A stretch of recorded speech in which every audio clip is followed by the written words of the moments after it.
की ये कथा होती है, साल भर की ये कथा होती है। 7 दिन का समय सबसे कम समय रखा गया। हमारे आपके व्यस्त जीवन को देखते हुए हम इतने व्यस्त हैं, हमारे पास समय नहीं। एक तो बहुत छोटा ये जीवन।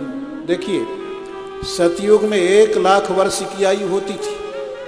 1 लाख वर्ष की आयु होती थी। अगर आपने रामायण पढ़ी हो या सुनी हो, मनु शत्रुपा ने तपस्या किया, हजारों वर्षों तक कंद मूल फल खा करके तपस्या किया, हजारों वर्ष पर्यंत साग के पत्तों को खा करके तपस्या किया, हजारों वर्ष पर्यंत सूखे पत्तों को खा करके तपस्या किया, हजारों वर्ष पर्यंत जल का पान करके, हजारों वर्ष पर्यंत वायु का पान करके तपस्या किया। तो उनकी आयु कितनी थी?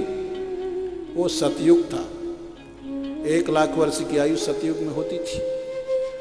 मनु शत्रुपा की तपस्या की अगर गणना करें तो 24,000 वर्ष उन्होंने तपस्या किया, तब भगवान ने दर्शन दिया। क्योंकि सतयुग था। 1 लाख वर्ष की आयु होती थी। 1 लाख वर्ष की आयु में अगर कोई 25,000 वर्ष तक तपस्या करे तो कोई आश्चर्य की बात नहीं। आप समझ सकते हैं सतयुग में भगवान को पाना कितना कठिन था। 24-25 हजार वर्ष कठोर तपस्या करना पड़ता था, तब भगवान मिलते थे।